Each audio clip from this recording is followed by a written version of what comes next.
الرحمن الرحیم۔ آج کا موضوع بینیفٹ آف میڈیٹیشن ہے۔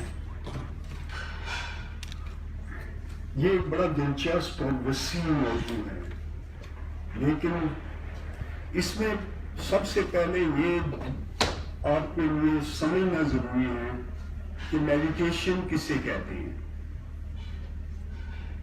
میڈیٹیشن کو اردو میں مراقبہ کہتے ہیں۔ مراقبہ جنرلی توجہ کو ایک چیز پہ مرکوز کرنے کا نام ہے، یعنی آپ دماغ میں سے باقی سوچیں نکال دیں اور ایک سوچ پہ فوکس کریں۔ اس کے دو طریقے ہوتے ہیں، ایک جسم سے باہر بھی توجہ کی جاتی ہے، ایک اندر۔ جو توجہ ہم جسم سے باہر کرتے ہیں اسے کنسنٹریشن کہتے ہیں۔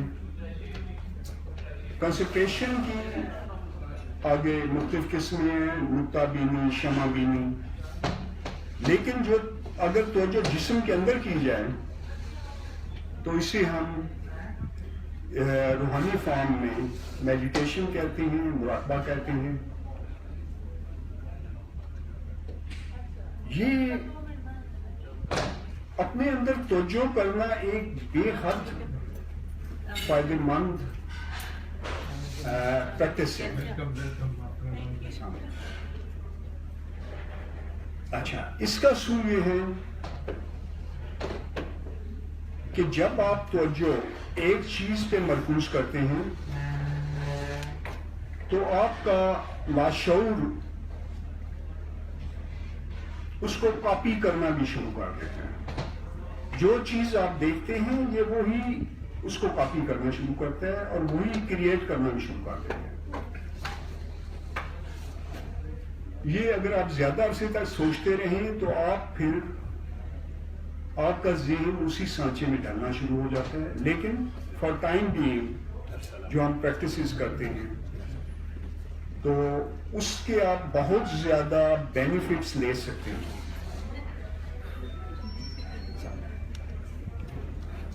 مثلاً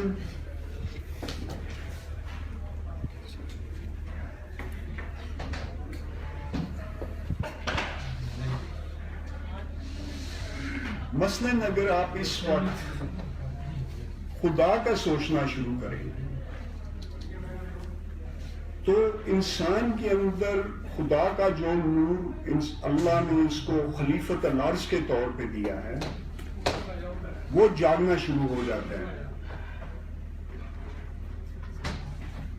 وہ نور اس میں اللہ کی انسان کو نائب کے طور پر عطا کرتا بے پناہ صلاحیتیں، بہت ہائی لیول کی انرجی اور بہت اونچے قسم کی ذہانت پائی جاتی ہے اس میں۔ آپ سب لوگ شعور اور لاشعور کو جانتے ہوں گے، میں اس کو ایکسپلین نہیں کرنا چاہتا ہوں زیادہ، صرف یہ ہے کہ آپ کا جو شعور ہے یہ آپ اپنے 5 حصوں کی مدد سے اس کو استعمال کرتے ہیں۔ شعور کا کام ہوتا ہے کہ میں نے کس طرح سروائیو کرنا ہے، روزی کہاں سے کمانی ہے، پریزنٹ پرابلم جو ہے اس کو حل کس طرح کرنا ہے۔ لاشعور ایک سٹور ہاؤس ہے، لیکن اسی میں میموری ہوتی ہے، اسی میں ذہانت ہوتی ہے، اس کی کیپیسٹی بے پناہ ہے، اس کے آگے پارٹس ہیں، لیکن لاشعور جو ہے یہ بے پناہ صلاحیتوں کا مالک ہے، جسے آپ کہتے ہیں روح کی تمام صلاحیتیں اس میں پائی جاتی ہیں۔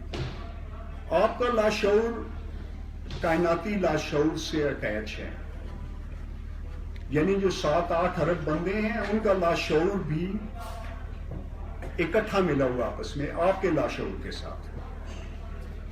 لیکن ہماری خرابی یہ ہوئی ہے، ہم اس سب لوگوں کے لاشعور کے ساتھ اٹیچ ہو سکتے ہیں، ان سے انفارمیشن لے سکتے ہیں۔ اس کائناتی لاشعور میں آج تک جو کچھ سوچا گیا وہ سب کچھ موجود ہے، جو تجربہ چاہے وہ سائنٹیفک ہو، سائیکالوجی کا ہو، کسی فارم میں ہو، وہ اس میں موجود ہے۔ لیکن ہم اس تک کس طرح کرتے ہیں، جس طرح آپ انٹرنیٹ کی مثال لے لیں، آپ کا انٹرنیٹ ہر ایک کے ساتھ کنیکٹڈ ہے تھرو گوگل، آگے جو کچھ بھی ہے. تو مثال لے لیں کہ گوگل یہ وہی ہے، کائناتی لاشعور ہے، وہاں پہ ایکسیس ہے ہر ایک کی. لیکن ہم نے پریکٹس کے ساتھ اپنے شعور کو ڈل کر دیا ہے. اس کو یہ ہر وقت اپنے سروائیول کی جنگ لڑتا رہتے ہیں کہ میں نے فلاں مسئلہ کس طرح حل کرنا ہے، بےعزتی سے یا پین سے کس طرح بچنا ہے. تو اس کا نتیجہ یہ ہوتا ہے کہ یہ وہ میسج ریسیو نہیں کرتا ہے. آپ کا لاشعور دوسروں کے ذہن پڑھتا رہتا ہے ہر وقت. یہ جانتا ہے کہ آپ کیا سوچ رہے ہیں، جو سوال آپ کے ذہن میں آتے ہیں اس کا جواب بھی دیتا رہتا ہے. آپ جہاں باہر نکلے ہوئے اگر کوئی خطرہ ہے یا کون سی سائڈ اچھی ہے. میں نے یہ پریکٹسز خود بھی کی تھی اور ایک حد تک، میں نہیں کہتا ہوں کہ میں فل اس کی ایکسیس میرے ہاتھ میں آ رہی تھی، لیکن میں نے جتنا یوز کیا اس میں یہ ساری چیزیں پتہ چل جاتی ہیں. تو ہم اس شعور کی ہم نے صرف کچھ ٹریننگ اس طرح کر دی ہے. مثال کے لیے جس طرح آپ نے مولانا روم کو پڑھا ہوگا، مولانا روم کی مثنوی میں جو ایک شیر کا بچہ تھا، بھیڑوں میں بڑا ہوا، بھیڑ ہی بن گیا تھا، بھیڑوں کی طرح حرکتیں کرتا تھا. ہم نے شعور کو بھیڑ کے بچے کی طرح غلط ٹرین کر دی ہے، بلکہ یہ چوہا بن گیا ہے. بھیڑوں میں نہیں چوہوں میں رہا، یہ چوہا بن گیا ہے، ہر وقت ڈرا رہتے ہیں. تو آپ اپنے لاشعور کے ساتھ ان ٹچ ہوں، اس میسج کو ریسیو کرنے کی پریکٹس کریں، تو آپ بہت زیادہ بینیفٹ اٹھا سکتے ہیں، بہت زیادہ نالج گین کر سکتے ہیں. اور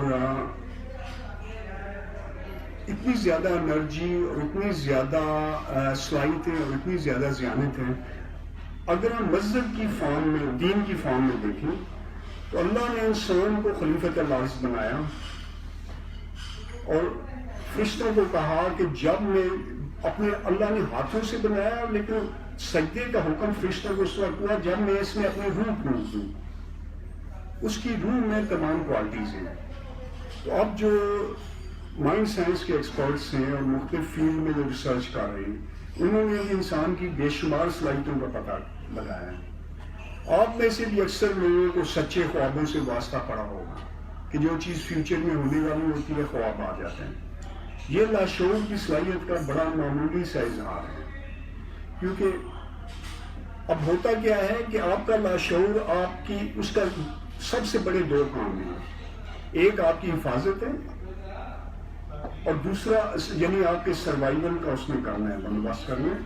اور دوسرا ہے کہ آپ اس کو، جو چیز آپ کو ضرورت ہے اس میں آپ کو پرووائڈ کرنی ہے. اچھا چلیے، آواز ابھی اگر ہر ایک تک آ رہی ہے تو آپ بتا دیجیے. جی ٹھیک ہے. ہاں اس سے ساؤنڈ اوپر نیچے ہو رہی ہے. اچھا تو وہ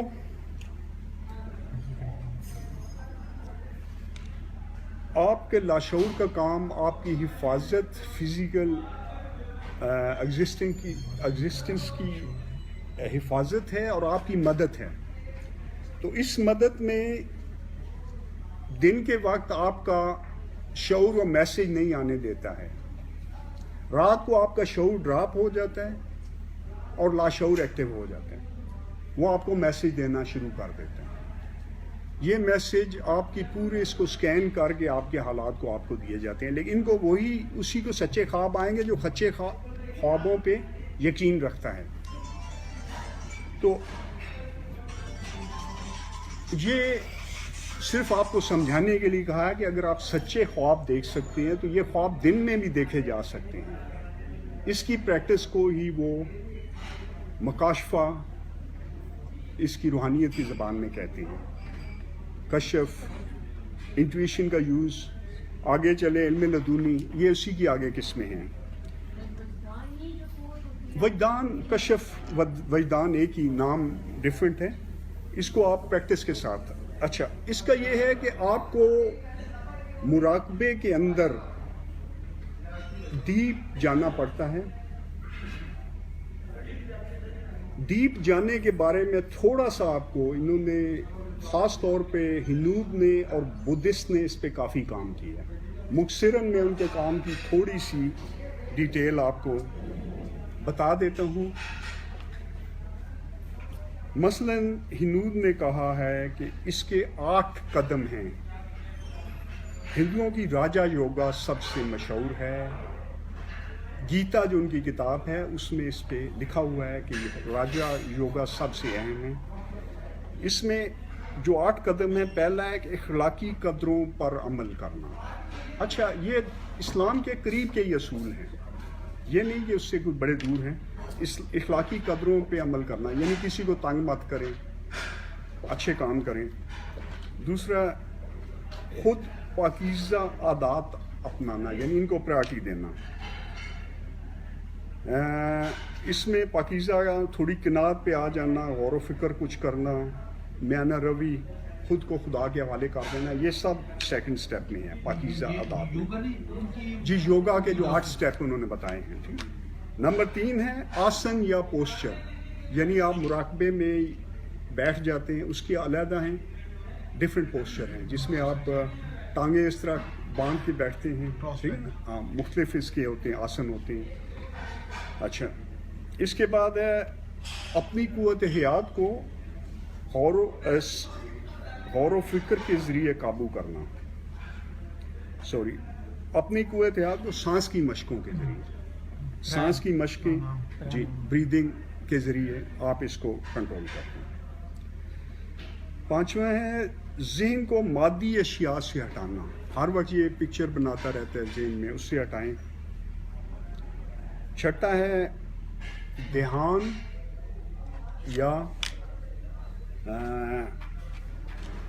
کنسنٹریشن، دھیان یا کنسنٹریشن. اچھا، 7واں ہے مراقبہ، ڈیپ مراقبہ. یہ جب آپ ڈیپ مراقبے میں جاتے ہیں تو پھر آپ آخری سٹیپ جو وہ کہتے ہیں فنا فی خدا، جسے وہ نروانا کہتے ہیں، کہ آپ ایک لائٹ آپ کو نظر آتی ہے، آپ اس میں ایک ہو جاتے ہیں. اچھا، اس پہ تنقید ہوئی ہے.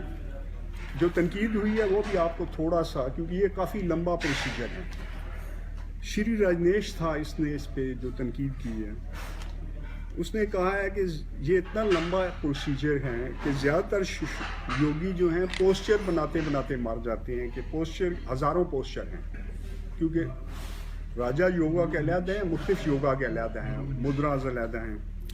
اچھا، بہت کم ہی کنسنٹریشن پر پہنچتے ہیں. کنسنٹریشن کی جو سٹیج ہے اس پہ کم ہی پہنچتے ہیں. اتنا لمبا انہوں نے مشکل کر دیا ہے.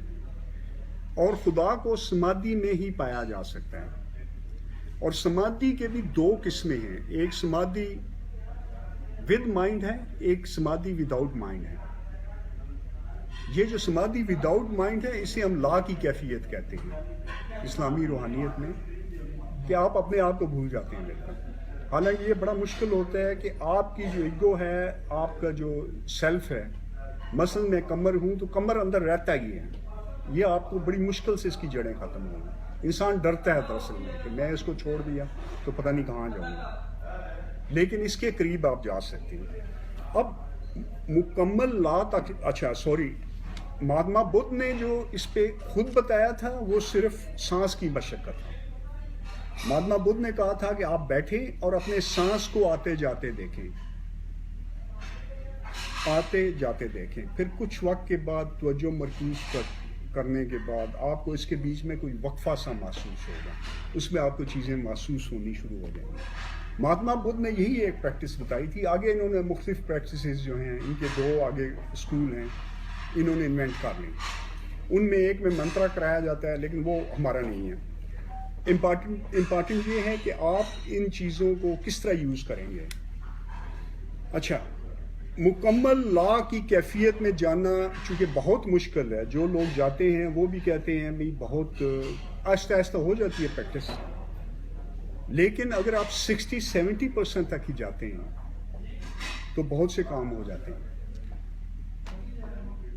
مراقبے کی مکمل جو کیفیت ہے، جو آپ نے لا میں جانا ہے، اس کے لیے 3 سٹیپ بڑے امپارٹنٹ ہوتے ہیں بجائے یہ لمبے چوڑے سٹیپس کے. پہلا یہ ہے کہ آپ نے باڈی کو ریلیکس کرنا ہے. نمبر 1 باڈی کو ریلیکس کریں. نمبر 2 ہے اپنی نروز کو آپ ریسٹ میں لائیں، ریلیکس کریں. نمبر 3 ہے آپ اپنی سوچوں کو ریلیکس کریں، ایک جگہ پہ توجہ لائیں. اس میں آپ نے پھر ماضی کو بھول جانا ہے، مستقبل کو بھول جانا ہے، کہیں دور بھی نہیں، اسی پریزنٹ مومنٹ میں اسی جگہ پہ رہنا ہے. لیکن اگر آپ یہ تینوں سٹیپ کر لیتے ہیں تو پھر آپ کا جسم مکمل ریلیکس ہو جاتا ہے. جب تک جسم ریلیکس نہ ہو، نروز ریلیکس نہیں ہوتے ہیں، نروز نہ ہوں تو آپ کی سوچیں نہیں ہوتی. تو یہ آپ کو کرنا پڑتا ہے. اگر آپ 60-70% تک بھی اس میں چلے جاتے ہیں، یعنی آدھا سے تھوڑے اوپر، تو آپ اس وقت عجیب سی کیفیت بھی محسوس کرتے ہیں. کیونکہ میں خود ان کیفیتوں میں سے گزرا ہوا، میں خود مکمل لا تک نہیں گیا ہوں، مجھے ضرورت نہیں پڑی کیونکہ مجھے اس سے پہلے ہی وہ میسیجز مل گئے جو میں چاہتا ہوں. 60-70% کے اندر بھی جا کے اگر آپ کوئی سوال اپنے آپ سے کرتے ہیں تو آپ کو اس کا جواب ملے گا. میں یہ پریکٹس اپنے اسٹوڈنٹس کو کرواتا ہوں. چکوال میں میرا ایک حلقہ بنا ہوا ہے، وہ اسٹڈی بھی ہے اور میں اسٹڈی بھی کر رہا ہوں کہ لوگ کس طرح یہ پک کرتے ہیں اور ان کو بڑے دلچسپ جواب مل جاتے ہیں. یہ جب آپ اپنے آپ سے سوال پوچھتے ہیں تو اس میں جو پہلا جواب آتا ہے یہ آپ نے پکڑنا ہے. پہلا جواب، پہلا آپ کی انٹویشن ہوتی ہے. اچھا، اس کے ساتھ ہی لاجک ہے، یہ کود پڑتی ہے، یہ اس کی رائیول ہے. جو ہی انٹویشن آئی ساتھ ہی لاجک نے جمپ کر دیا. جی، بندہ اور لاجک جو ہوتی ہے بڑی کنکریٹ ہوتی ہے، یہ جمع تفریق کر کے اس نے کچھ اور نکالا ہوتا ہے. تو اس طرف آدمی چلے. آپ نے پہلی سوچ، پہلی فیلنگ، پہلا جو بھی آپ کے ذہن میں کوئی تصویر آتی ہے آپ نے وہ پکڑنی ہے. اور یہ مشکل نہیں ہے. شروع میں آپ غلطی کر سکتے ہیں لیکن ول پاور یوز کریں. ایک بار، 2 بار، ہفتہ 2 ہفتے لگے رہیں، آپ کے میسیج کلیئر ہونے شروع ہو جائیں. لیکن آپ نے میسیج شروع میں ایسا لینا ہے کہ جس میں آپ باعث نہ ہوں. یعنی میں اگر اپنے بھائی کا یا اپنے بیٹا ہو یا کسی کا دیکھ رہا ہوں تو میں ہمیشہ پازیٹیو رزلٹ چاہتا ہوں. میں نہیں چاہتا ہوں وہ فیل ہو کلاس میں. تو آپ ایسے سوال پوچھیں جس میں آپ ایک سائڈ پہ نہ ہوں، آپ کلیئر ہوں. تو چند بار ایسا کریں گے تو آپ جو آپ اچیومنٹ آپ کی شروع ہوتی ہے، یعنی آپ کو سٹیپ 1 سٹیپ 2 کامیابی ہوتی ہے، تو آپ کو اس پہ اعتماد بیٹھتا چلا جاتا ہے. اور زندگی میں جس چیز پہ آپ کا اعتماد بیٹھتا ہے وہ آپ سب جانتے ہیں کہ وہ آپ زیادہ بہتر طریقے سے کر لیتے ہیں. تو پھر یہ ہے کہ اگر آپ میں یہ شروع ہو جائے تو کافی عرصہ آپ نے لوگوں کو نہیں بتانا ہے، میچور کر کے، ورنہ لوگ شروع میں ہی آپ کو تنگ کریں گے اور آپ یہ پاور لوز کر دیں گے. یہ بہت گرو کر جاتی ہے. اس میں ذہن میں نام بھی آنے لگ پڑتے ہیں. آپ بندے کے پاس بیٹھے ہیں فوراً نام آ جائے گا، پوچھیں کیا، کہے گا میری بیوی کہاں ہے. میرے ساتھ یہ ہوتی نہیں کیفیت ہے، لیکن میں اس وقت ناڑی تھا، میں نے یہ ضائع کی ہے. پھر ان کو پکڑنے کی کوشش کی لیکن وہ لمبی کہانی. تو آپ نے اصول یہی ہے کہ آپ نے لاشعور کو یوز کرنے کے لیے شعوری دماغ کی مداخلت کو کم سے کم کرنا ہے، یہ ختم کرنا ہے. تو اگر آپ اس میں چلے جاتے ہیں تو آپ کو بالکل صحیح قسم کے جواب ملنے شروع ہو جائیں گے. میں یہ نہیں کہوں گا کہ یہ 100% ٹھیک ہے کیونکہ اس میں بہت سے فیکٹرز آ جاتے ہیں، لیکن آپ کو 90-95% تک صحیح جواب مل جائے گا. اب اگر کوئی یہ سوال کرے گا تو پھر میں اس کو جواب دینے کی کوشش کروں گا کیوں 100% نہیں آتے ہیں. کیونکہ اس میں لوگ یہ بھی کہتے ہیں کہ ہم آؤٹ آف باڈی چلے جاتے ہیں، ہم جا کے چیزیں دیکھ آتے ہیں، وہ چیزیں ٹھیک ہوتی ہیں. بالکل ٹھیک ہوتی ہیں. جس طرح امریکہ میں ٹیکنیکل ریموٹ ریویونگ والے تھے، انہوں نے ایک ادارہ بنایا 1975 میں جو 18 سال چلایا بہت بڑے فنڈ کے ساتھ، جس میں یہ ریڈ کرتے تھے لوگوں کے فائلیں، رشینز کی، دوسرے ملکوں کی. تو ان کے ایک شاعر تھے جن کا نام میجر مور ہے. اس کے بارے میں ابھی آپ نے شاید پڑھا ہوگا کہ بھئی وہ 100% ٹھیک رزلٹ دیتے تھے، وہ 60% سے اوپر نہیں دے پاتے تھے. ان کے پاس پتہ نہیں کہاں سے آ گیا کہ 100% آتے تھے. وہ کچھ میگزینز میں چھپ گیا تو اس وجہ سے لوگ ماننے لگ پڑے. تو اس میں بھی ہوتا ہے کہ اگر آؤٹ آف باڈی جا کے کچھ چیزیں دیکھتے ہیں ان میں غلطی کا امکان ہوتا ہے. اس کی مختلف وجوہات ہیں، لیکن بہرحال آپ بہت زیادہ صحیح طریقے سے جواب لے لیا کرتے ہیں. دوسرے آپ کی ذہانت جو ہے وہ عام لیول سے 10 گنا بلکہ اس سے زیادہ بھی تیز ہونی شروع ہو جاتی ہے. اس وقت ذہن فوراً جو ہے نا وہ چیزیں پک کرتا ہے اور آپ جو سوال کرتے ہیں جس چیز کے بارے میں سوچتے ہیں اس کی بیک گراؤنڈ میں چلے جاتے ہیں. یہ کسی حد تک اسی طرح ہوتا ہے جب اچھا لکھنے والا ہے تو وہ لکھتا ہے, جب کھو کے لکھتا ہے تو پتہ نہیں کیا کیا اترتا چلا جاتا ہے. یہ اسی کی ایک سائیڈ ہے, آپ یہ سمجھیں. تو بہرحال امپارٹنٹ یہ ہے کہ آپ جب بھی بیٹھیں اس کیفیت میں تو جو جواب لینا ہے پہلا جواب آپ نے پکڑنا ہے. جب آپ دوسرے کے چکر میں آ جائیں گے تو کنفیوز ہی رہیں گے, آخر تک آپ کو کچھ نہیں ملے گا.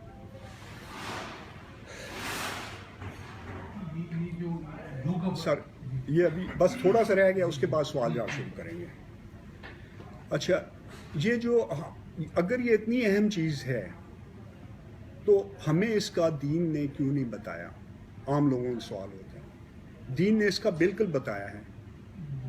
ہماری جو نماز ہے اور جو نوافل ہیں ان کو اگر صحیح طریقے سے کیا جائے تو کسی بھی مراقبے سے کئی گنا زیادہ یہ اچھے رزلٹ دیتا ہے. ہم خیر فرض تو پڑھتے ہیں جس طرح پڑھتے ہیں, لیکن نوافل میں آپ جتنا چاہے پڑھ سکتے ہیں, جو چیز چاہیں پڑھ سکتے ہیں, خاموش بھی رہ سکتے ہیں آپ. بہت سی چیزیں ہیں اس میں آپ کو پابندی نہیں ہے ایک سجدے میں آپ جو ہیں یا آپ بیٹھے ہیں تو اس میں آپ اس کو یوز کریں. اور اگر آپ صحیح طریقے سے نماز پڑھنا ہی سیکھ لیں تو یہ مراقبے سے ہی آگے چلی جاتی ہے. لیکن وہ لطیفے والی بات آپ کو سنا دوں کہ ایک امام صاحب نماز پڑھا رہے تھے تو پیچھے بندہ کھڑا تھا.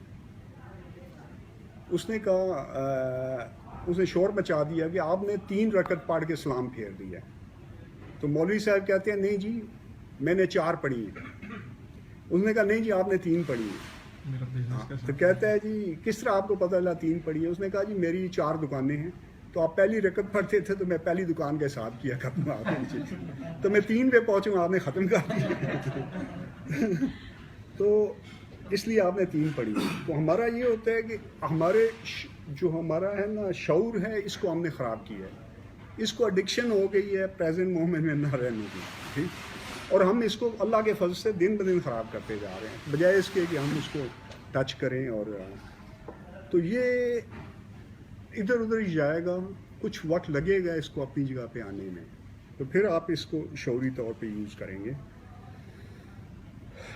یہ جب آپ میں سے ہر آدمی کو چاہیے کہ اس پریکٹس کو کریں. میرے سے کانٹیکٹ کریں, میرے نمبر آپ لوگوں کے پاس موجود ہیں. جو میں ہیلپ کر سکا, پھر کوئی ہم پروگرام بنا رہے ہیں کہ ایک سینٹر بنانے کا, اگر وہ چلا یا نہ چلا پھر بھی اس میں یہ پریکٹس بغیر کسی استاد کے کی جا سکتی ہے. لیکن جب آپ مراقبے میں جاتے ہیں تو اس کے لیے کوئی سائنٹیفک ٹرمنالوجیز بھی یوز ہوتی ہیں جس میں آپ الفا, بیٹا اور تھیٹا اسٹیٹ کو کہتے ہیں. یہ 3 اسٹیٹس ہیں جن میں بیٹا عام نروس اسٹیٹ ہے, یعنی جس میں آدمی عام کام کاج کر رہا ہوتا ہے, یہ بڑی سپیڈ پہ ذہن چل رہا ہوتا ہے. الفا جو ہے یہ سلو ہے, اور جو تھیٹا ہے یہ بالکل سلو ہے, اس میں بہت کچھ ہو سکتا ہے. لیکن یہ